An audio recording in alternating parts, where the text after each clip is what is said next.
Hey,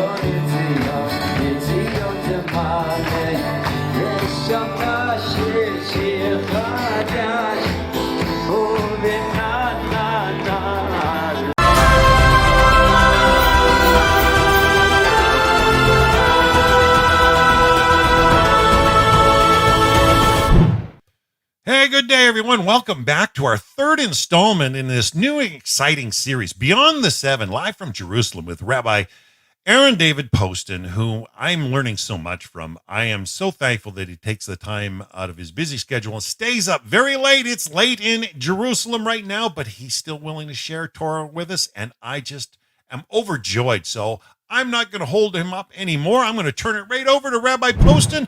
Rabbi, how you doing tonight? I'm enjoying this class. I'm getting great feedback. Everybody's enjoying it. We hope you're well and safe in Israel and everybody's doing well. How are you tonight? I'm well, thank you, Dan. I see you have a big smile on your face as always. I'm so glad to be here, part of what you're doing, part of the Nohide World Center and everything that they're trying to accomplish in the world. And I'm also just, I think I'm not just humbled. I really feel privileged that you reached out to me and that we're able to come together and share during this time. Well, so Shavuot, first of all, Shavuot Tov to all those people here in Israel. Good morning to the people far east, right? Whether in Australia, China, I don't know all the different names of the countries over Indonesia. there, India, and for those people in America, I hope that at least the Jews anyway will be watching after Shabbat. And for Noachides, I think this is a perfect opportunity to reach out and to learn Torah during this holy day. Yeah, and it is after Shabbat there, and it's getting late. And, you know, the sheer fact that you're just willing to, you know, bend your schedule, take away from sleep even, to share and shine the light of Torah. We are just grateful, thankful, and I must say the last two lessons have just kind of had some people's jaws open. And so we're hoping you got some more beauty to share with it, because these are things that we of the 70 nations generally have not heard. Our parents haven't heard this. We haven't heard it from, you know, religions we've come out of. It's unique. It's the Hebrew roots that has been taught all the way back to Moshe. And I can't share it because we don't know it. I mean, I could get on and study books, but a lot of it doesn't make sense unless we're told by a rabbi who's heard it all the way back in the chain. So, Rabbi, the floor is yours, sir. I appreciate that. Thank you. So I do want to do a little bit of review, at least certain concepts, and address certain questions that came up even during last week's class that I forgot to address and that have come up since. One was a question somebody asked, if they had a Gemara, can they sit and learn the Gemara? So who am I to tell them no? However, my suggestion is that listen to other classes, right? Listen, or, you know, you pick up a book that is, we're going to be learning, for example, The Path of the Just. Okay, here's just one copy. Here's another copy. I have no idea if it's forward or backwards. But when you're learning a sefer, you're learning, and it quotes a Gemara. So my suggestion is then use the Gemara that you have as a reference. Go deep, see the language, learn the language, even the commentaries on that piece of Gemara. I would not suggest take the Gemara and learn it from cover to cover. It's more of a reference book because not all of it is applicable. And so part of the review to show you that my answer, I think, is not just palatable, but the correct answer. We saw a list. This is in Gemara 92a of Chulin, that had mentioned that the Bnei Noach had accepted upon themselves 30 mitzvahs. And the question is, what does that mean? They accepted upon themselves 30 mitzvahs. So I just want to go back to the idea. We have 7 mitzvahs that they're obligated. And the question is, are they just mitzvahs or are they general categories? So when we look, when a Jew looks at a piece of truth, right, we consider what it says in the Gemara, what it says in the Torah, the truth. we only see a perspective, right? We can only see a limited vision. Let's say I have 2 people, 3 people, 5 people, doesn't matter. We're all sitting around a table and we're discussing what we think is called absolute truth. So only Hashem knows the absolute truth. There is such a thing called absolute truth. But from my perspective, if I had, let's use this cup, this coffee cup. Vantage So point. as I turn it around, you can see that nobody has a 360-degree view. Each of these 5 people have, I'm going to say 20 or 30. They have a little bit, maybe even 180 degrees, whatever it is. They only have a certain perspective. And the person on the other table has a different perspective. And the person to my left or to my right has also a different perspective. So the 5 of us discussing this, we have a chance when I hear what he has to say and to like enter his mind, so to speak, I will get an additional perspective than I have of my own.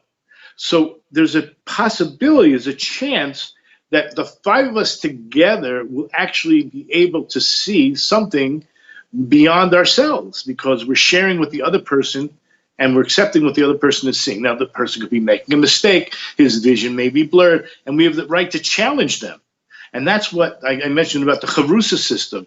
And when you're dealing with someone else, and it's like iron against iron is going to become sharpened, right? So this is the way we have to, number one, realize we cannot ourselves see absolute truth. We have to go into the Torah. We have to go into a higher, and this is one of the things I want to lead into, respect for the Torah itself. Think about Avraham Avinu. Abraham did not have the written Torah, okay? But he had a lot of information that came down through Shem and Aver, and he had an inquiring mind. And I think on a certain level, there was a lot of logic. Okay, so and one of the other ideas, why were there 30 mitzvahs, as we mentioned? Many of what we call the basis of the 7 Noachide laws are things that are logical, things that you can come to your own truth because it's inside of you, right? Every soul is created universal. Everyone has it. And so when you do introspection and you can find the truth because it's really there, and this is part of the introduction to the Mesilat Yesharim, which we're going to be learning, that the information is actually on the hard drive. It's actually there. So when we talk about the 30 mitzvahs that they accepted, they're logical.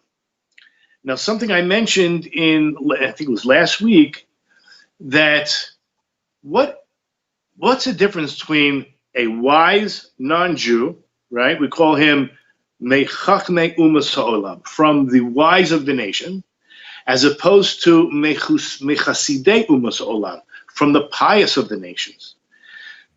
So one of the biggest differences, first of all, in terms of the status, and I don't mean to put anybody down, this is the way the Rambam seems to express it, that the one who's wise came to it on his own, similar to the way I just described.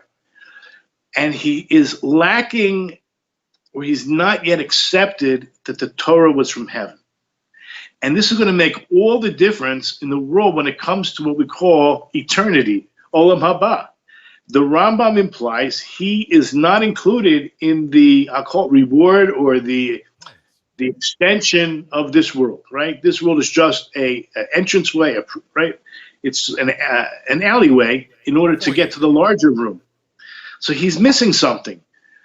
But I think that that's part of growth, because if somebody is able to come to that point where they're living a moral life, they decided, came to this on their own, that is a stepping stone, at least in my opinion, in the right direction. And he should not be faulted.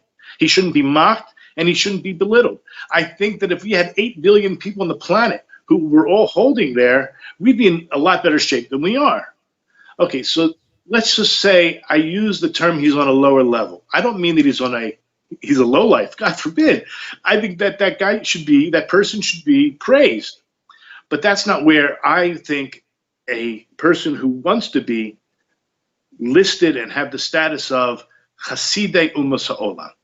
So the Rambam says that the person is in the status of Chasidei Umas Olam. Again, the word Chasidei means pious, righteous, Yashar, right? All these words will describe he has accepted, and he doesn't say this, I'm adding this, he's accepted the mission of the Jewish people. Why? Because the Rambam says that he accepts the Torahs from heaven. So we're talking about something unchangeable. It's written with every single letter, right, in its order. I want to share a Gemara with you at some point tonight, and we'll get to it. It's I have quite a few Notes interesting. prepared? I don't want to go too much out of order. It's in Gemara Shabbos 31a. It's about two people that come to convert. I'm sorry, someone who comes to convert, and they approach Shammai and they approach Hillel, and they get very different answers. We discussed in previous classes about there has to be an oral Torah. So the question is, I'm not trying to convince any non-Jew who's listening that there is an oral Torah. Let me go through this Gemara right now, so you'll have an idea. So many things I want to share with you guys. So in Gemara Shabbat 31a, the rabbis taught, it happened that a Gentile came before Shammai and asked, how many Torahs do you have? So Shammai said, 2. We have 2 Torahs, a written Torah and an oral Torah. So the Gentile said, I trust you regarding the written Torah, but I don't trust you regarding the oral Torah. Convert me on condition that you teach me the written Torah. And we already know Shammai is a little bit short-tempered, and he admonished him. And he angrily removed him. The same Gentile came to Hillel, and he asked, convert me. The Gemara doesn't say what he said, but we know that he must have said the same words. Hillel was a little bit more, let's say, forgiving, but the commentators explain that Hillel felt this person was sincere, and that's going to make all the difference. Okay, even the Rambam says that a goy should not be learning Torah. We're not talking about someone who's sincere, okay? And again, it's not all parts of Torah, but anybody who's sincere, why not? There's no loss. And he converted him. So the question is, did he actually convert him, or he started the process? So according to most opinions, he only started the process. So the first day, Hillel taught him Aleph, Bet, Gimel, Dalet. He started to teach him what we call the alphabet. So let me just ask you, we all grew up, and we learned this famous song. I don't know how to sing it, but A, B, C, D, E, F, G, right? So it was like a good way to remember the alphabet. So even if you didn't recognize the letter as a child, it began to enter your mind. So you got to get the idea. So he started teaching him the alphabet. And how did he teach him? He actually started teaching him, I'll just use the term from right to left, because in Hebrew, it starts from the right to the left, which is going to be significant. In a second, you'll see why. The next day, he reversed the order. But it doesn't mean he reversed the order and started teaching him Gimel, Bet, Aleph. He started from the other end, right? Taf, Shin, Resh, Kuf. Okay. So he started teaching him from left to right. But again, that's not yet significant. So the convert then said to him, right, the second day, but Rabbi, right, you didn't say that yesterday. You taught me the alphabet A, B, C, or alphabet Gimel. And now you're teaching me from Z backwards, from the tough backwards. So he says, Hillel responds, didn't you rely on me? Rely on me regarding the oral law as well. Because remember the original question: how many Torahs do you have? Oh, we have 2, but I don't really trust that there's an oral Torah. How in the world, when your mother taught you, or your ganenet, or whoever is your kindergarten teacher, started teaching you A, B, C, D, E, you believed them, right? So, and then you actually could put words together, comprehension, and onward as you grew up. But it all started with the basics, the building blocks, the yesod, the foundation of knowledge started with the most simplest understanding. How do you know what I'm telling you is even true if I tell you this is an A, and then this is a B, and then this is a C, or alphabet Gimel? And then the next day you come to me and I tell you the opposite. Like the tough is really the A, and the shin is really the B. No, you have to rely. It's called oral. I mean, you were talking speech, right? I don't want to go off on tangents. I talk about this a lot, but why do you think? Just then, maybe we'll leave this for food for thought. We'll talk about it another time. Why does it have to say that God spoke when He created the universe? I mean, He doesn't have eyes, but He could have blinked His eyes, right? He doesn't have fingers, but He could have snapped His fingers. There's so many things that the Torah could have described, right, that He could have done to create the universe, but it was through speech. So we'll leave that for thought. But so one of the ideas here is that as a non-Jew coming to learn Torah, there's a vast amount of hashkafa, of worldview that you have to enter. And just to teach him that when we think of a right to left, meaning the alphabet in Hebrew anyway, to the right is mercy, and to the left is din, judgment. So he's teaching him, okay, so God is merciful. Very nice. Anybody would want to convert that way, right? Well, I would like to join a religion that the God is all merciful. And then the next day he tells him from the other end, which is from left to right. So now he's teaching him, you thought God is, you're limited. You think that this is God. But God is much bigger than what you can even imagine. Baruch dayan emet. When God forbid bad things or we hear bad tidings, we all say, Baruch dayan emet. God is a truthful judge. When someone passes away or someone lost everything in the stock market, or a car crash, God forbid, loses a total of a car. It could be $100,000 or whatever. I don't know what kind of car is that much money. But imagine there are cars. I mean, $40,000 and up, right? It's a lot of money. Not a used junker, right? That could, you can buy in a new paycheck. We say Baruch dayan emet because ultimately we know that everything is done for our good. Even din. And this God that we believe in is not a duality. It's not a God of good, and then there's a different God of bad. Everything emanates from God, even what we call evil.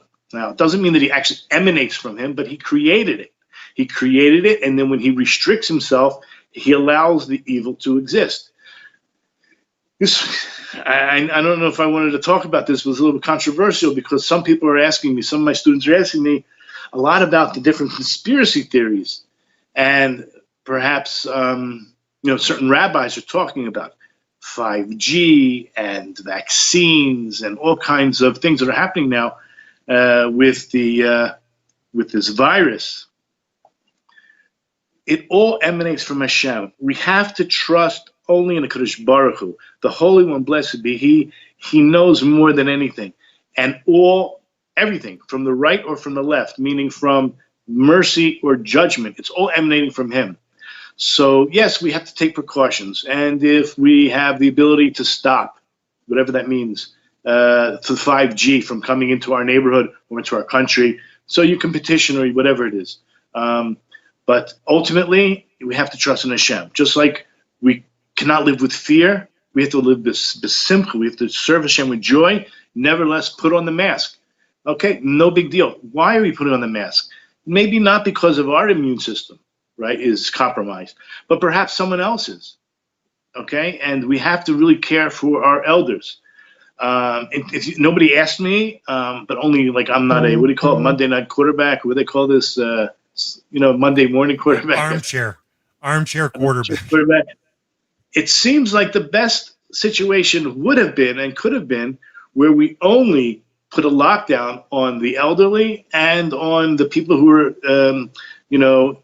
compromised with their immune system. And that all of us could have been building up our immune system, which involves light, meaning not have been to be put away in quarantine. But we don't know. I don't know if we'll ever know. But it leads into one other idea that it says in the Zohar that this world is Almud the Shikra. This is a world of illusion, a world of lies. And when we know that, and there's a Pirkei Avos that says, you should hate the government. You should not buddy up with the government. Maybe we'll talk about that another time, but Be weary, right? They have an agenda. Okay, so let's put that aside. What did we just discussed in Shabbos 31a? That there is an oral Torah. You have to at least, I mean, I don't want to say you have to. Someone who wants the relationship with God, a true relationship. So do the investigation. And the only way to investigate, I shouldn't say the only way. The way Chazal tell us, if you're like an Avraham Avinu, you're a very special, unique person, you could come to it on your own through watching nature. Okay, so Avraham was able to use that inner truth and all of his, inquiries, and he investigated greatly, and he came to a conclusion. He came to a relationship. But that's not for the every Tom, Dick, and Harry. Okay, beyond. So we have the Torah. The Torah itself is God's word, and that by going deep, you'll realize.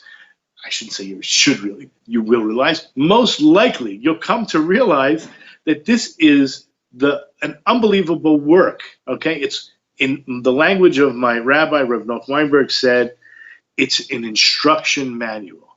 Right? God put us on this planet, and He gave us instructions. The word Torah is from the word Hora'ah, which are instructions. And the whole Torah is, as Chazal say it, it's to fix our character traits. Okay?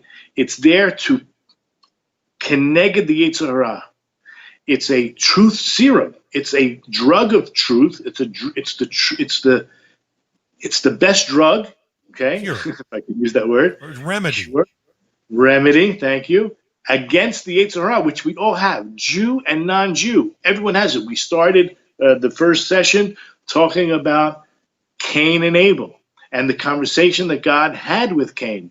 And He said, if you work on yourself, if you improve your character, you got nothing to worry about, nothing to fear. Okay, so this is my message regarding all those conspiracy theories. That the Yetzer Hara, yes, it's strong. And it's strong because God created it that way. Okay? And there's a remedy, and that's the Torah. That is our belief in Hashem. Again, for that Noachide, and I call him a Noachide, who is amongst the Chachnei Umas Olam. He's just very intelligent, very inquisitive, and he came to the conclusion on his own that, okay, so there are these universal laws. Great. But guess what? I hate to break it to you. That's cold. It's callous. Jewish tradition, you will not receive the world to come. So I pray that you continue your search and you continue your journey, because I think you're on the right path. Not the best path, but the right path. And eventually, Bezrat Hashem, through investigation and learning Torah, you'll come to a different conclusion. And which leads me into the idea that Abraham, it says that he made souls. And I'm discussing this because later we're going to see, there's so much here to share with you. In the path of the just, in the introduction will end, the introduction, which we will discuss tonight. I don't think we're going to get through the whole thing. But in the introduction, it ends with a brisa, that's a Tanaic source in the Gemara, of Rabbi Pinchas ben Yair. And he goes through 10 of them altogether, which is going to be significant. Someone also asked me about 10 earlier tonight, and I want to discuss that. There's 10 sfirot. There's 10 specific ways that Hashem manifests Himself. So Rabbi Pinchas ben Yair explains these are the character traits that one should go like in its stages, a journey. Just like the wise of the nations are on a journey, so too, the truth be told, so too are the Chasidei Umas Olam. It's also part of the journey. The very last part is, we'll call it Ruach HaKodesh, will bring one to resurrection of the dead. What is it? And I just want to, I want to just discuss this for 1 minute, because I really want to go back to the beginning, but this is the very last, this is how it ends. He's going to be able to do what? To actually resuscitate others. To resuscitate others. And it's very interesting. What does that mean? So I think this is what it means. That Abraham made souls. Those souls existed. Those people lived. Yet He made them. Look in Genesis 12:5. It says, the souls they made in Haran. How can a human being make a soul? So Rashi says the souls they made refer to the converts they made. Now, these converts were not converting to Judaism.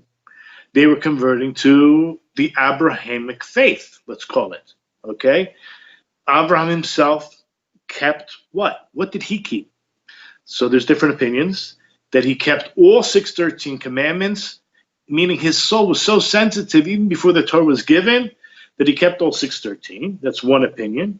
Even the rabbinic opinion, even the rabbinic injunctions that hadn't yet even come into being, that he kept, according to another opinion. But what's more likely, what's more realistic, I think, is that there's an opinion that he kept just the positive mitzvahs, and some say he just kept the 7 Ochad laws. This is a little bit more realistic, but it doesn't matter. In my imagination, I can understand Avram being on such a high level that he was actually able to be in tune spiritually with any one of these opinions. Okay, that puts Avram on a very high level. For us, we need the Torah. Okay, we're not on that level. We can actually be so in tune with all 613. Like, would we have known not to put shatnez on? Would we have known not to put wool and linen in our garment, that it's not right? I don't know. I doubt it. I doubt I'm on that level, would have been on that level, but the Torah at least is able to explain to me what I need to know. Okay, so I thought that would be very interesting to share. And yeah. You're talking about Abraham. Well, didn't in Genesis 25, Bereshith 25, I think it's 25, it might have been 26, where Hashem was dealing with Isaac, and he spoke of Abraham. There was 4 specific words that he used because Abraham followed his mitzvahs, because Abraham followed his laws, his statutes, his ordinances. These 4 specific words have great detail in the Hebrew language. From my understanding, do they branch to that full 613, do you think? And like I said, there are opinions that said he kept not only the 613, but even the rabbinic injunctions. Now, the rabbinic injunctions are based on Torah concepts, and everybody has within them the full makeup of the depth of the truth, right? When our soul was in our mother's womb, which the word for womb is rechem. Rechem is another, I guess it's the root word of rachamim, rachmanut, mercy. Yes. We were in another dimension, that our souls were in truth, like enveloped in truth. And therefore, that's part of why we have certain instincts. Everybody has it. This is another thing I want to actually lead to, that I wanted to speak about from last week. If it's true that a Ben Noach, one of the righteous one of the wise, can just, based on hachrat, just on logic alone, that he could be an atheist or agnostic. So the more I thought about it, again, it's part of a journey. Perhaps in the beginning, I don't think that he could stay that way. I don't believe, because even if you just got a glance of the Torah in its true depth with at least a good teacher, you would come to believe that this could not have been written by man. Okay, at least to realize that. So again, if you realize this has such depth and was not written by man, then the logical conclusion is then who wrote it? Okay, so I think that somebody, even just logically, if Abraham can come to it logically, it's just much more difficult. It's not impossible. It's for the very few individuals. Okay, I don't know if that is addressing what you're asking. It helps, Rabbi. It helps. I do want to address the word chok, because one of the, I think it was Terry anyway, but a few people asked me also, because I mentioned it last week, the word chok seems to imply, from the nature of the word, is those mitzvahs that don't have logic. So basically, if we're going to say that before I get into that, there is one more thing I wanted to share about this. The 7 laws are not 7 laws, but they're 7 overall arching Veins concept. of gold. And so I want to, if you go to Exodus chapter 24:12, and the Lord said to Moses, "Come up to me to the mountain and remain there, and I will give you the stone tablets, the law, and the commandments that I have written to instruct them. V'yomer Hashem el Moshe, alei alai hahara, v'yesham ve'enelecha et luchos ha'evan v'atorah v'amitzot, asher katavti lerotam." So there's a lot to be said about this. But Rashi says there that, and I mentioned this before, how many letters are there in the tablets? There are 620 letters in the first set of tablets. Rashi says all 613 mitzvahs are included in the 10 commandments. What does that mean? It means that there are 10 categories, just like I can say with confidence that the 7 mitzvot, the 7 Noachai laws, are not laws, but they're categories. Here you have all 613 mitzvahs are included. And the Rav Saadia Gaon, he actually divided them up into how all 613 are divided into 10 categories. Now, knowing that, this is Rashi. Look at Rashi on that verse, and he's bringing it from a Midrash Rabbah. That the 7 are exactly the same way. And what's my proof? That the 620 letters represent the 613 commandments for the Jews and the 7 commandments for the non-Jews. 613 and 7. And you have right there, 620 is Keter. Keter, Kaf is 20, Tuf 400, Resh 200, 620. What is Keter? I mean, corona. It means crown. That's what Keter means. Keter is usually referred to as Keter Torah, the crown of Torah. The crown of Torah needs to be put back in its rightful place. Okay? People are freaking out about corona. The answer is, this is the solution, and I hope we don't get nixed from Facebook or from YouTube. The spiritual answer, okay? The spiritual answer is to put the crown back in its right place. And this goes back to the idea of 7 overarching concepts, okay? And therefore, we can easily explain the Gemara when it said 30, they either accepted another 20, another 23, or they're actually subcategories of existing mitzvahs. I want to talk about the word chok, because I gave a few shirim that explain the word chok in a little bit different fashion. It doesn't mean that it doesn't mean those mitzvahs that don't make logical sense. And therefore, that's what the Jews, like in other words, you have anything that's logical, it's going to fit under the 7 categories. And all those chukim, all those other mitzvahs or statutes that don't make logical sense are that's for the Jews to do. That's going to be true. Oh, by the way, just while we're on the subject, somebody asked last week, what mitzvahs are non-Jews not allowed to do? Okay, so I discussed tefillin. It's let's just say discouraged for good reason.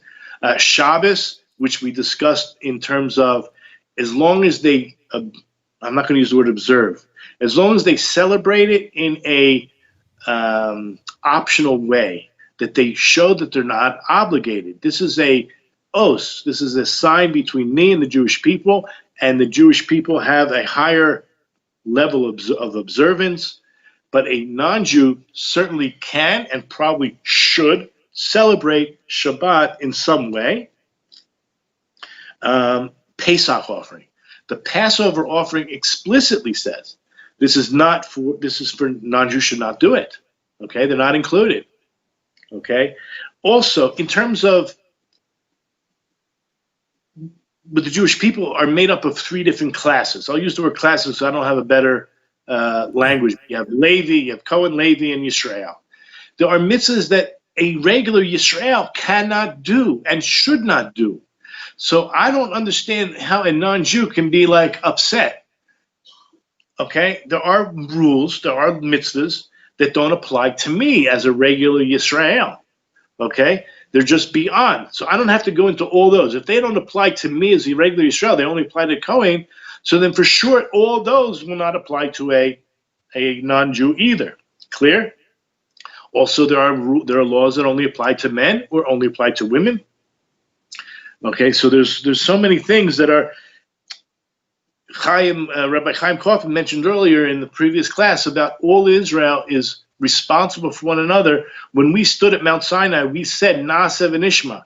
We said in plural form, we will do and we will listen. So that meant that as a whole, so if one Jew doesn't keep a mitzvah, it's going to affect me because we entered the contract as a group, right? I don't know how it works in contractual law today, but if a group of people went into a contract and one of them failed, it depends what's in the contract, but basically they're all failing, right? Unless it's specified. Right. If they're all are part of it, yeah. I just want to review something that I read off to you last week about the difference between a Jew and a non-Jew, and this is from Nefesh HaChaim in the chapter 4 in the first. It's actually the first gate, but it's chapter 4 in the first gate, where he discusses in the notes what is the difference between a Jew and a non-Jew. So he says, the relationship of a Jew to a non-Jew is like that of a priest to a member of the congregation he serves, as per the scriptural description of the Jewish people, who are Mamlechet Kohanim, the Goy Kadosh. The Jewish people are called a kingdom of priests and a holy nation. That you can find in Exodus chapter 19:6. Both positions of priest and congregant have significance and corresponding obligations, meaning they're not the same. They're going to have obligations, but they're not exactly parallel. A priest is not a priest if he has no congregation, and the congregation requires a priest to provide assistance. The Jew is obligated to observe 613, and the non-Jew similarly has the obligation to observe 7 Noachad laws. Both Jew and non-Jew have the ability and free choice to generate a tikkun, a rectification, or, God forbid, the opposite, a kilkul or a damage through their actions. All deeds matter. All deeds matter. However, the Jew's obligation and responsibility is to rectify both himself and the worlds around him, whereas the non-Jew's obligation is to rectify himself. Therefore, the impact of the Jew's actions reach further. Now, if any non-Jew would wish to take on a greater level of obligation, he has free choice, and he can even convert to Judaism if he wants. However, a non-Jew is able to reach meaningful spiritual heights of perfection in serving God even without conversion. Okay, what do I want to say? Give me a second. What we're going to talk about in terms of the path of the just is what we call Chassidut. Chassidut is going to be one of the main chapters. I think I'm going to be making a mistake if we just skip to it. So I'm going to go to the introduction, and it could be that we'll do some other parts before we get to chapter 18 and 19.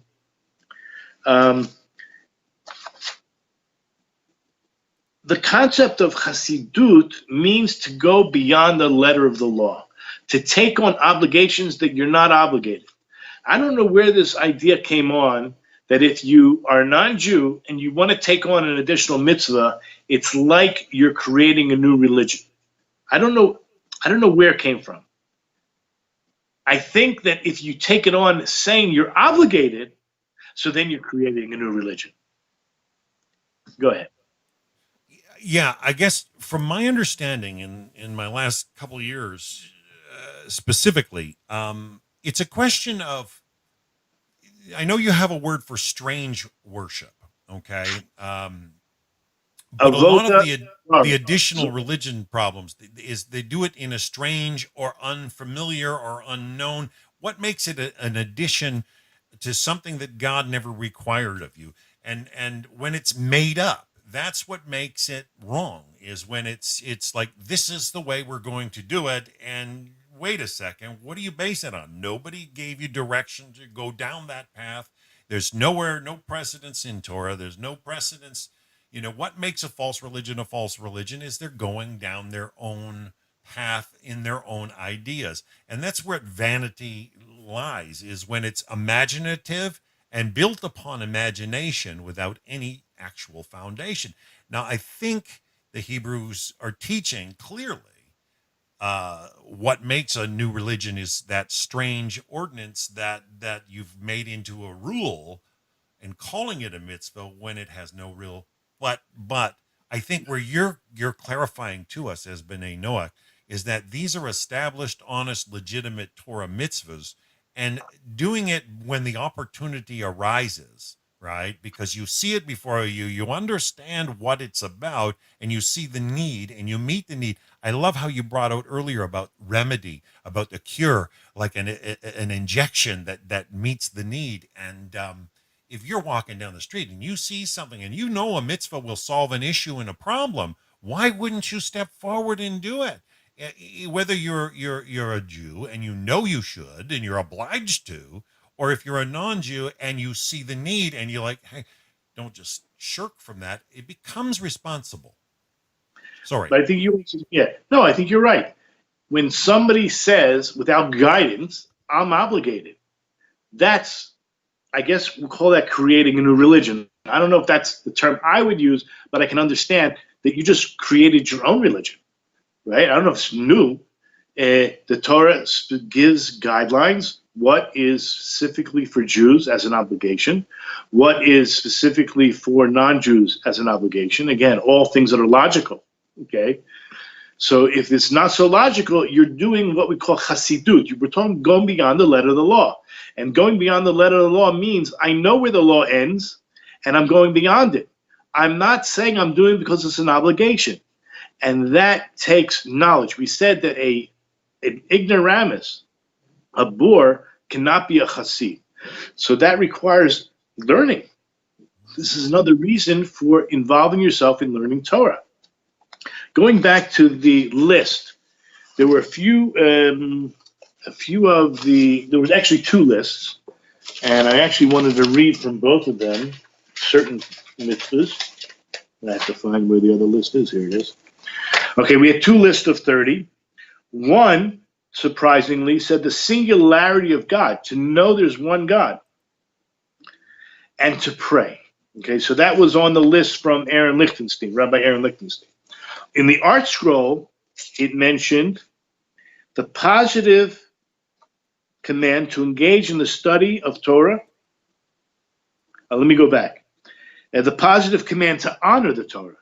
Apparently, one of the 30 commandments that the Noachides accepted was to honor the Torah, which makes sense. And number 22, the positive commandment to engage in the study of those parts of the Torah that are relevant to the Noachides, and another mitzvah against studying the parts of the Torah that are exclusive to the Jewish people. So keeping that in mind, there's so much that a non-Jew can learn and should be learning. And again, part of the introduction that we're going to learn, the path of the just, is I think, I don't know if anybody would even disagree with me. Again, everyone has a Yetzer Hara. Everyone is commanded to stay away from his Yetzer Hara. So why would anybody not try to find the solution to how to put in check, how to guard against the Yetzer Hara? So the path of the just is a perfect system, a perfect sefer, which hopefully we'll talk about. I have so much to do, unbelievable. I don't even know where to begin. So let's start. Let's continue where I mentioned that I gave a few classes in the past about the word chok. Chok, again, we said the definition seems to be those mitzvot that are not logical. But keep in mind, there are other definitions, there are other understandings of the word chok that we should understand. So let's just keep with the original idea. Chok, according to Rashi, says the things that are only the decree of the king without apparent rationale, and with which the evil inclination finds fault. I mean, this is at least for a Jew. The question that the Yetzer Hara, the Satan, will ask, what's the sense of doing these things? Why are they prohibited? Who cares? What's the problem with wearing shatnez, a mixture of wool and linen, or eating pork? Or who cares about the red cow? Anything that is chok. Okay. So with this line of thinking, I would say that chukim are generally beyond reason, and therefore the Bnei Noach are not obligated.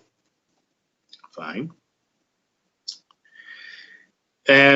But there's no reason that they can't optionally, not optionally as in preferably, but optionally as in having free will, to choose if they want to do it or not, as long as they are doing it knowingly that it's optional.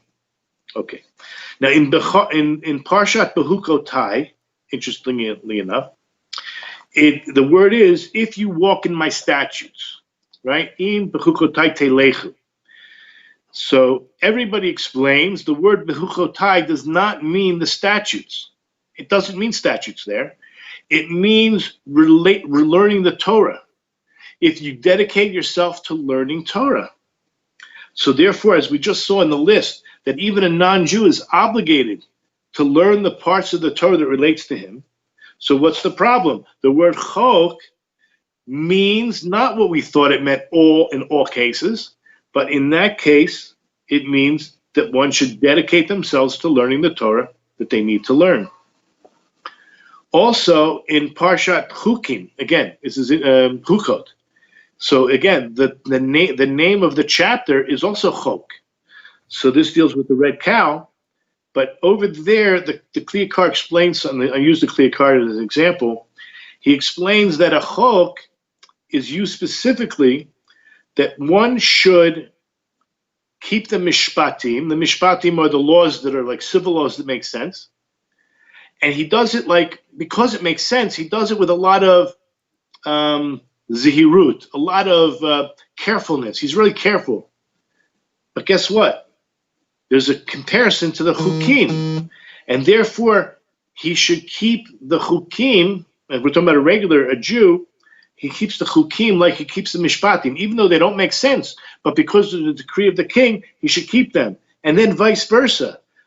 Vice versa meaning that if the chukim don't make sense and I have to keep them, I should even keep the mishpatim, which do make sense because of the decree of the king. And this is what leads me into the idea of, it's a general concept. The chok does not mean always just the mitzvahs that don't make sense. But that even if they don't make sense, I know this is a decree of the king. And if I decide as a non-Jew I want to keep them, I'm allowed to. Even the mishpatim, again, what's the difference between the chasidei umos olam? Because I'm keeping them because God said so. That already brings me to such a higher level. Why am I doing the mishpatim? Yes, they make sense. But guess what? They're like a chok.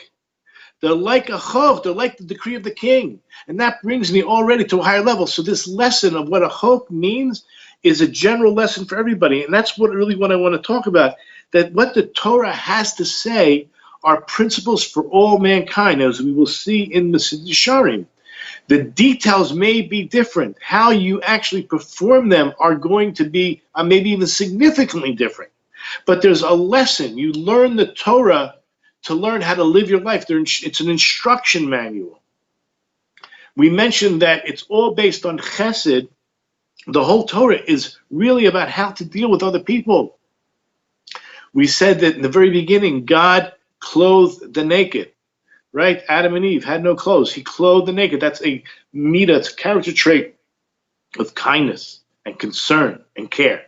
And at the very end of the Torah, God buries Moses, right? That's what we call chesed shel emes. You don't even get a thank you. Who's going to thank you, right? This is it. The person's dead. But you're doing such a chesed. Who's going to bury him? So that's like the two bookends, the beginning of the Torah and the end of the Torah. So what do you think's all the middle stuff? It's all the same. It's all the details of how to do chesed, how to be kind. And this is what the Mesilas Yesharim is going to bring us to an understanding about. So what I hopefully tonight, I'm going to just go into this Mishnah, the Brisa, sorry, at the end where we said Rabbi Pinchas ben Yair, he said like this. So let's go through it, even though this is how it ends. Torah study brings one to vigilance. Torah mevi lidei zihirut. And that is the word that the Rambam uses when he describes a Ben Noach. He actually uses that word here.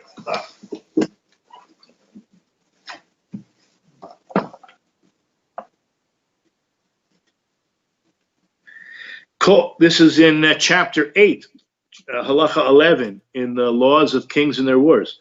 Kol hamakabel sheva hamitzvot, anyone who accepts the 7 mitzvot, v'nizhar lasotam, and is vigilant to do them.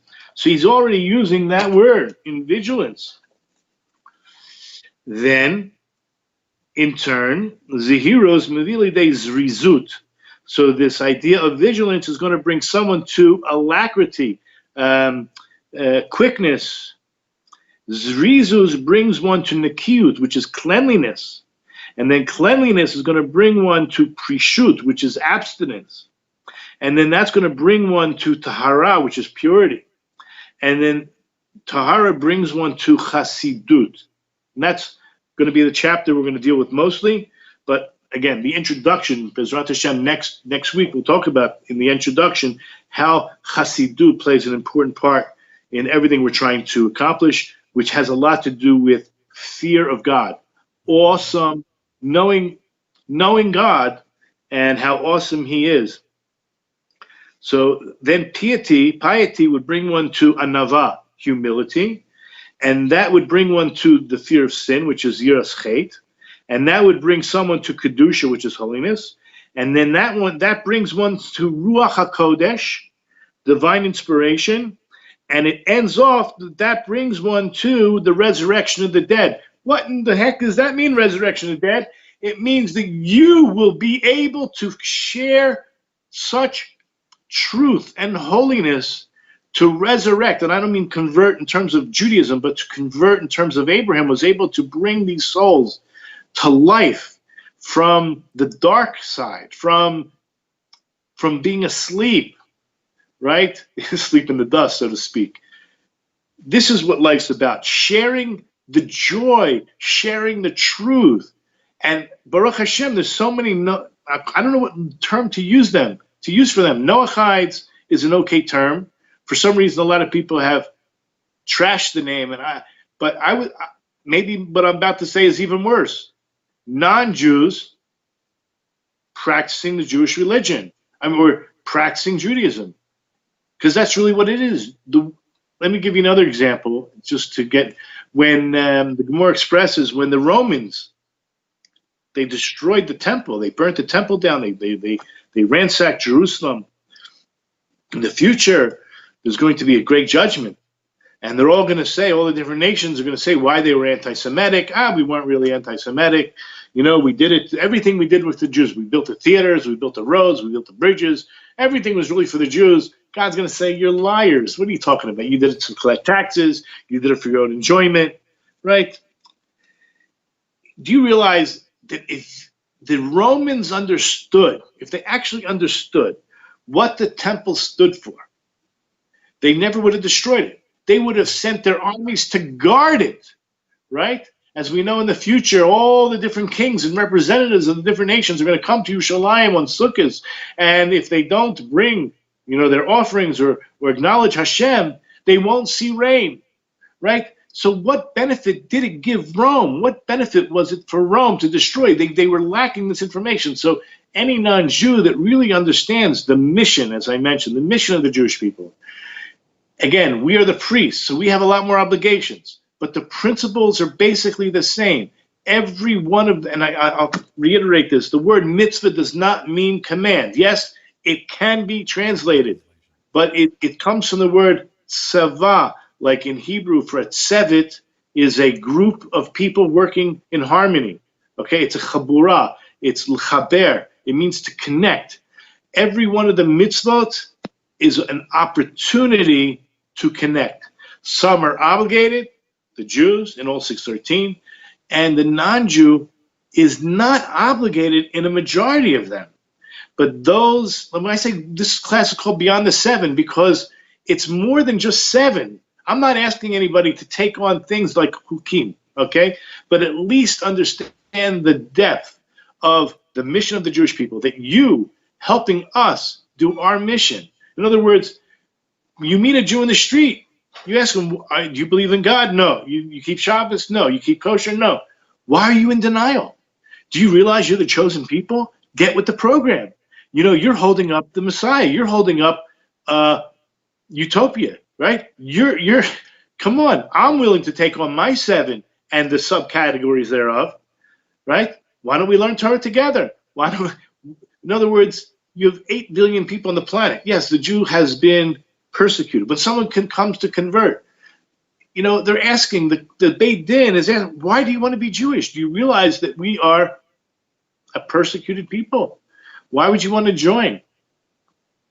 It's interesting because in the Mishnah in Sanhedrin, it says that every Jew has a place in the world to come. And we already discussed, Bilam is listed later on, and Bilam's not Jewish. And we went through this already, that non-Jews also get a place in the world to come. The pious. But what's the difference, huh? The pious do. Sorry, thank you. So non-Jews who are pious, of course. So what's the difference? So a Jew has to work hard to get rid of his Olam Haba. He has to go out of his way and break Shabbos. He has to go out of his way and eat pork, right? He has to go out of his way and be a nasty person, right? He has to go out of his way, okay? But guess what? Then, as a result of his not keeping it, he will experience suffering. She will experience the tikkun, the called purgatory. I don't know the word, but there's a refining through what? First of all, he has an opportunity to do tshuva, but if he doesn't do tshuva, there's going to be a refining, and that unfortunately is the state of too many Jews. Halavai, they should all do tshuva and not have to go through the suffering. The non-Jew, on the other hand, to get into Olam Haba, he actually has to make a major effort. So what did I just say? The Jew, to get out of Olam Haba and without the suffering, he has to start again. The Jew has to work very hard to get out of Olam Haba, right? In other words, he's almost guaranteed a spot. He has to be a real criminal. Squander a lot, right? Yeah. And the non-Jew, on the other hand, has to make the effort to get in. And I just want to make that clear, that you're invited, right? You're invited. It's an amazing opportunity, and we want you. We don't want to be there alone. We wouldn't feel we're doing our job as priests, right? If we read in the Nefesh HaChaim, what's a priest without a congregation? Yeah.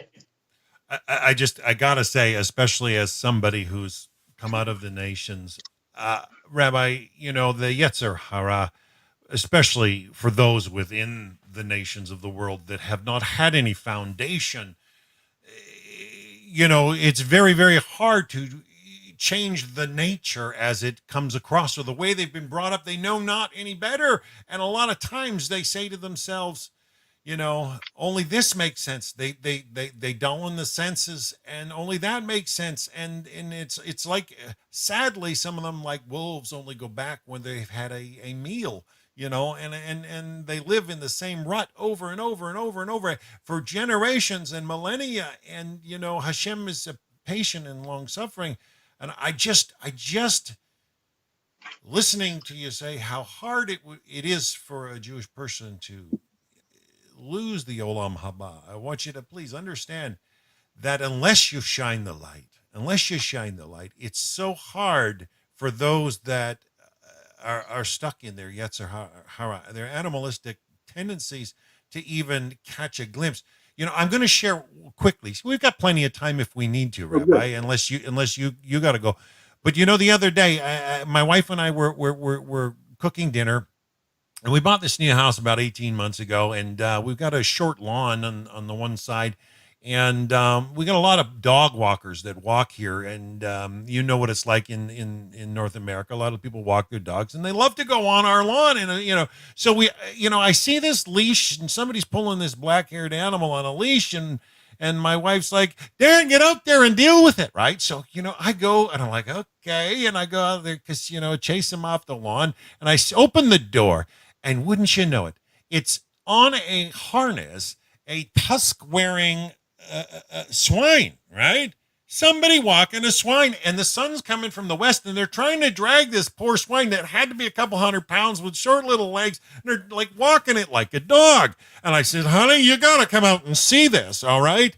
And they're trying to drag this swine into the sunlight, and they, there was one adult who had a leash on the thing, and two children there. The first time they're trying to explain, they just walking this animal, and I could tell what was wrong immediately by the swine did not want to walk towards the sunlight. It could not see. Its natural aversion was to go for the shadow. And even when they were pulling, it was going to the other side of the street into the shadows of the fences across the street from me. And I told them, I said, he's the swine only walking in the shadows. So the two young ones walked right in front of the swine and slowly walked backwards. And the point of the matter is that the swine followed in the shadow and followed because the sun was shining behind them, and it made all the difference. And so what's my analogy in all this? This factually happened, but the analogy is those are the 70 nations. Some of us are just so lost in darkness. We don't know any better, and especially if we're stuck in certain religions that, pound a drumbeat like you think we're still somewhere in primitive sub-Saharan, and I hate to say it, some of us are like chimps in trees. But if the light shines and it's so bright, Okay. there are ways to buffer it, and you're doing a wonderful job, and I want to thank you. Thank you. So the word Torah means light, by the way, but not only instruction, but orah, orat. Horaot are instructions. Instructions are, a guiding path. So it works out perfectly. And in Yiddish, I say Yiddish, it really means in Aramaic, D'oraita. Torah is called D'oraita, which means the light. Okay, so let's right now spend the next, 15, 20 minutes on this piece of Torah we call light.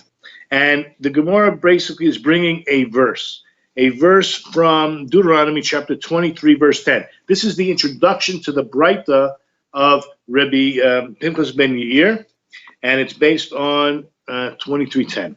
23:10, and I'll use 11 just to give an example. 23:10 goes like this: when a camp goes out against your enemies, you shall guard against anything evil. In the classes that I've taught, I explained Oivecha here it means your enemies, your plural enemies. You have more than one. You have a physical enemy and you have an internal enemy. Okay, so when you're going out against your internal enemy as well, okay, guard yourself against anything evil. So this is talking about your evil inclination. Guard yourself against your evil inclination. And then it says in verse 11, if there will be among you a man who will not be clean because of nocturnal occurrence. This is talking about, and this is why Path of the Just is so important. What you see with your eyes during the day is going to affect you at night, and in the possibility of having a nocturnal emission. So he should not go outside the camp. He shall not enter the midst of the camp. Now, just to get some spirituality and some spooky stuff, the commentators on this Gemara and this piece, this is why he's explaining. This is actually, when we say the night, we're talking about the end of life. So you're talking about stages in life. You're talking about stages during the day, or you're talking about at night, meaning the end. What you do in this world is going to affect you at night. What you do in this moment is going to affect the next moment. Okay, so guard yourself now against evil. That's going to be the verse. But interestingly enough, it mentioned, I'll just read the words of the actual Gemara. Tanu Rabbanan. So this is how the Brisa uses our verse. When the camp goes out to war against your enemies, Nishmarta, guard yourself, Mikol Davar Ra, against anything evil. Shalo Yehir Har Adam Biyom, a man should not have these, we call it illicit thoughts. He shouldn't think certain forbidden thoughts during the day. V'yavo yidekach lidei tumas laila. That's going to bring this negative, the negative forces at night, which is the nocturnal occurrence. We all know what that means. We're all adults. Okay. And then Rabbi Pinchas ben Yair goes through this whole list. So I want to share a piece from the Ben Yoda, and I hope to get through it. We started, So Torah brings one to Zihirut. Zihirut is being vigilant, which is the word that Rambam used. At least if someone wants to follow the Rambam and be a Noachide who is amongst the pious, he's going to be in this category of Zihirut, of vigilant. And then the vigilant, you have Zahir Shlo Yikarev Ledavar Shemeviu Lidei Avera. What does that mean? He should be careful not to come close to something that will bring him to sin. Make sense? He shouldn't befriend someone who's evil. He shouldn't become friendly with someone who's evil, as in Pirkei Avot.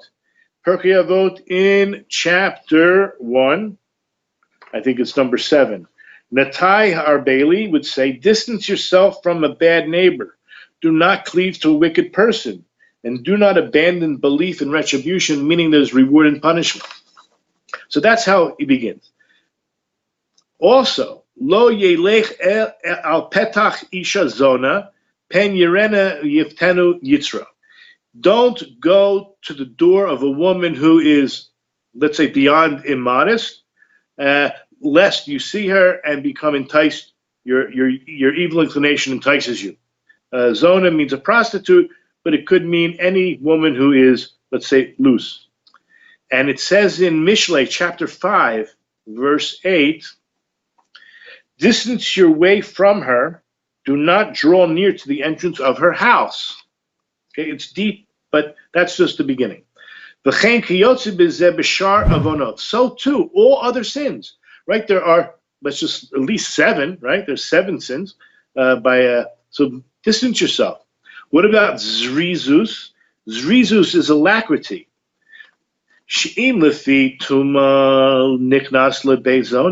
If innocently you went into a house of ill repute, or people playing poker, meaning a place where, what are they called? Leitzim. Leitzim are jesters, what do you call it? People who don't take anything serious, mockers. Or derech hatoyim kyoto, any place that people are sinning, right? Yazariz livroach, be sure, be quick to run out from there. Kibrach mina ari, like you're running away from a lion. Kamosha amro hatana, like it says in Pirkei Avot. This is in the 4th chapter, the 2nd Mishnah. Benaz, I would say, run to pursue a minor mitzvah, which I think is really going to relate to what we're talking about as well, in terms of the additional, or 7 plus, beyond the 7. Run to pursue a minor mitzvah and flee from a transgression. A mitzvah brings another mitzvah, and a transgression brings another transgression. The reward for a mitzvah is a mitzvah. The reward for a transgression is a transgression. Tzarich lezeh zeriz shimaher lerutz l'davar mitzvah levrach min avera. So what you need to do is be quick to run to do a mitzvah and to run away from a sin. Okay, what about nikiyut? This is called cleanliness, meaning to say liot naki min hashkagos uprishus. Hashkagos, that you should be clean from shkagos are not intentional, but even unintentional sins, right? Not acts of accidents, but negligence. Let's say you should have known better. Okay, be clean. Prishut, which we said was abstinence, shipurish min adavra doimel le'isr. Separate yourself, or abstinence, separate yourself from something that's similar to a sin. Now this gets into this week's parsha, Kedoshim. Kedoshim to you should be holy. Kadosh literally means separate yourself. And the Meforshim, especially the Ramban, explain that one should separate themselves from even that which is permissible. In other words, I have in front of me a cake. I made a cake. I can eat the whole thing because it's kosher, right? It's got all kosher ingredients. But I shouldn't eat the whole thing. I should abstain from eating 80% of this cake right now. I can only, right? So even that which is permissible. The example is a man and a woman. Just because it's permissible, you can imagine, so they're married. It's very nice. But they spend all day in the bedroom with no break whatsoever. This is not a healthy situation in most cases. Okay, so back to the point here. So precious means to separate yourself. Pirush min adavar hadoy milis, or something that's similar to what's forbidden. Alpha pishaina asr mamish, even if it's not forbidden, sheyesh bo tzad deheta, there's some aspect of what's permissible there. Like it's written that one should distance themselves from something disgusting or anything similar to it. Tahor, which is purity. So this is the purity of mind and the purity of heart and fear of sin. Taharas hamakshava v'hir alei v'yiras chet. Meaning, yechared. Chared means like the word charedi is used for the ultra orthodox. What it really means, like the Quakers, it means to shake and to quake. So, meaning you should be chared b'kol eight at all times, yizdazeya, and be shaken or shocked, lest you come to sin. So you should be aware.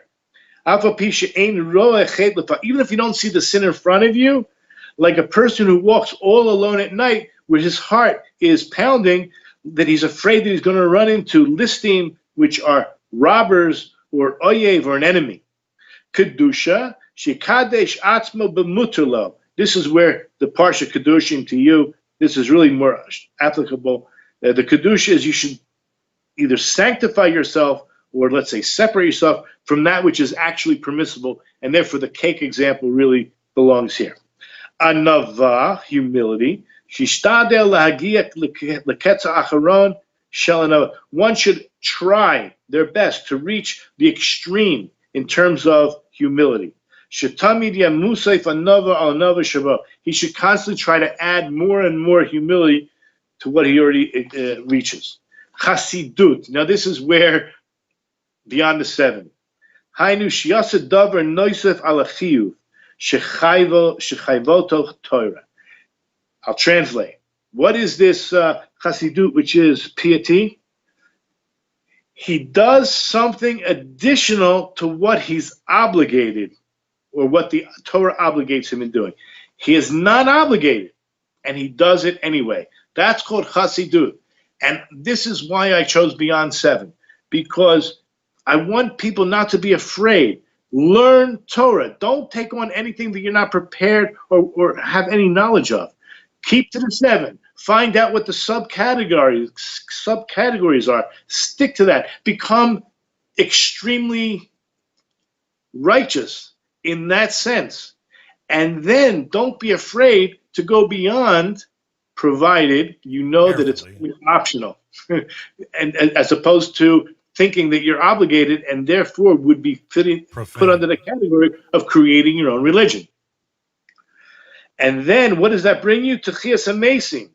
As we explained earlier, what does that mean? To be able to revive others. Listen to these words. Sheyizku l'madrega elyona v'nizgava ma'od. That you reach this high supernal level. It's so exalted.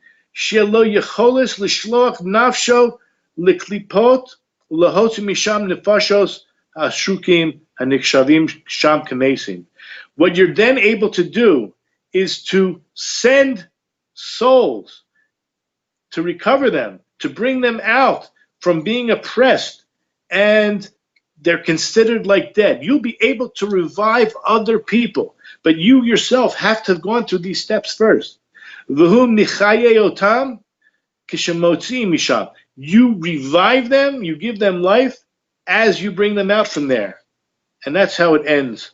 Okay? So I wanted to share that because in my preparation for this introduction anyway to the path of the just, which we didn't even really get into, I kind of highlighted the Bryce at the end where he claims this is where he got the ideas from. Oh, I do want to mention there are going to be 5 major, I don't know if call them mitzvahs, strategies. There's a verse in, I don't know, maybe that's a good word, Deuteronomy chapter 10, verse 12, where it says, Ata Yisrael, ma Hashem lokecha she'ami emach. Now, O Israel, what does God, Hashem your God, demand from you? Remember, anything that applies to the Jews is basically applying to the priests of your congregation, okay? And you're following them in the principles. Okay, you're not going to follow them in the details, but you're following them in the principles. So what does God say? Oh, Israel, what does Hashem, your God, demand of you? Demand. Other than to fear Hashem, your God, to walk in all his ways, to love him, and to serve Hashem, your God, with all your heart and all of your soul, to observe the commandments of Hashem and his decrees.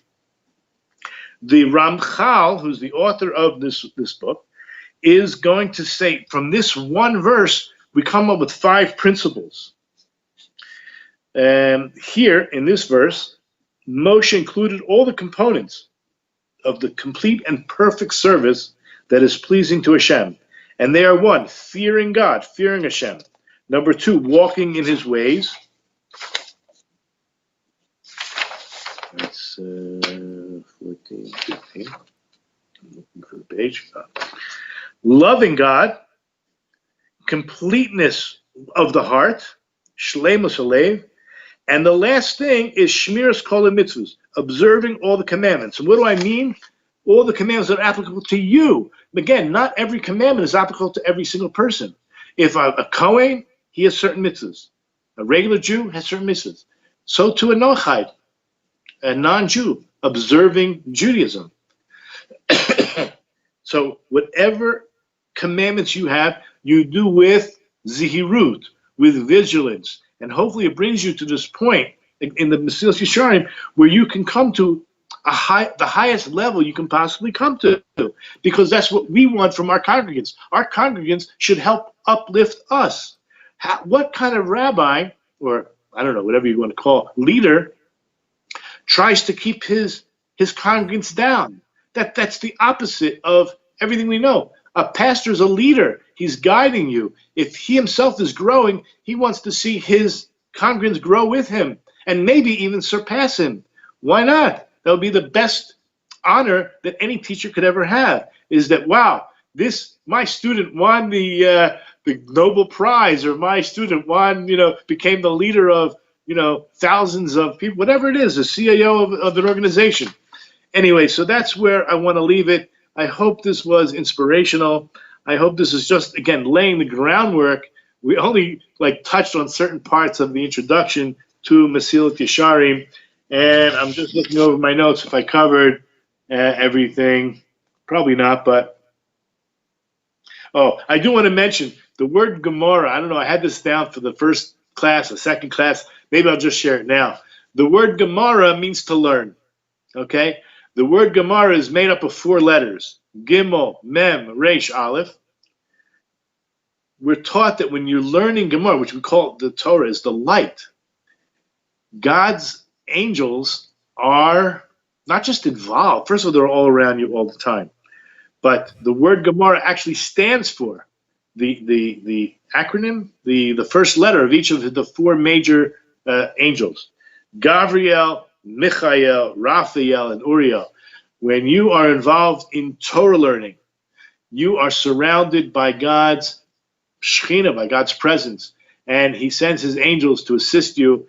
And so my blessing is that you should find refuah. Everyone should find a healthy way to guard their immune system on a spiritual level against the Yetzer Hara, and at the same time build up our immune system against the negative corona and put the crown of Torah back to where it really belongs, and that's the 613 and the 7 major categories. As we saw in the verse that Rashi says that the 10 commandments are not 10 commandments, they are 10 general principles that involve all 613. So too the 7 are 7 general categories that involve many, many details, and continue to learn.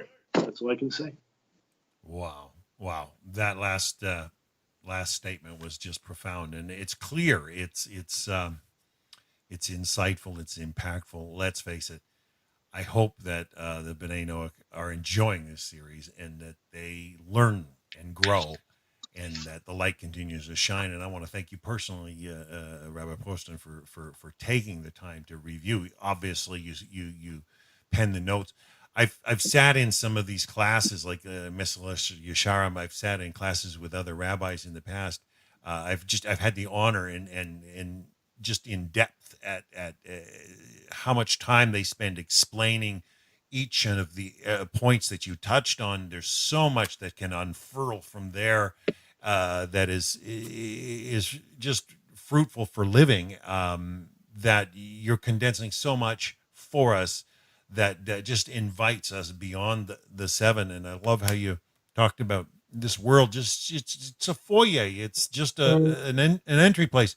But you really gave me some guidance personally today. I want you to know that. And but we talked earlier before the class began, I do have an exam I got to take, a test I got to take next week. And so those listening, I won't be available to do this broadcast next Saturday, same time next week. But Rabbi Poston, Hashem willing, if you're also willing, in a couple of weeks, perhaps we could continue with part 4 if you're up to it. Because I think I want to thank you personally too, because the World Noahide World Center, the YouTube channel, the English channel. Now, bear in mind they have a Russian and they have other languages as well. Our English channel, I've been trying to work with them and help them grow. You've actually helped us go well over 50,000 plus minutes a month by doing this series. And I remember when we first met, I told you where we were at. Generally, you've helped us go an extra, taking it up a good chunk, and it means a lot. You're doing great work. Whatever I can do to help, because you have some fantastic teachers. You have great information, and I think you have probably, if you have thousands of followers, I appreciate all of them, and I commend all of them. I think it's an amazing thing to not have been born in this, to be living in a world of sheker, in a world of illusion, and come out of it. It takes a lot of character to start with. And if they came through it only through logic, that's also great. And if they came beyond that, as we've been talking about, I just say that's even better. And everyone's on their journey. Wherever they're at is where they're at, and that's where they need to be. So I think that you're doing a tremendous service to them to get them to the next level. Well, Rabbi, all I can say is I could never do it without the great writings of the sages, and more than that, Hashem, rules it all, in the sense that, I know what it's like to have my life just beaten down, it seems, at times, and just almost feel completely, utterly crushed. But you learn the fear of heaven, and just Hashem's got it all under control. And I just leave it at that. So, Rabbi, thank you again for today's lesson. So, folks, we will not be here next week. Tentatively, we're going to aim for 2 weeks to be back with part 4. And I want to thank you all for joining with us. So until then, this is Dan signing out with Rabbi Aaron David Poston from Jerusalem. Have a wonderful, wonderful day.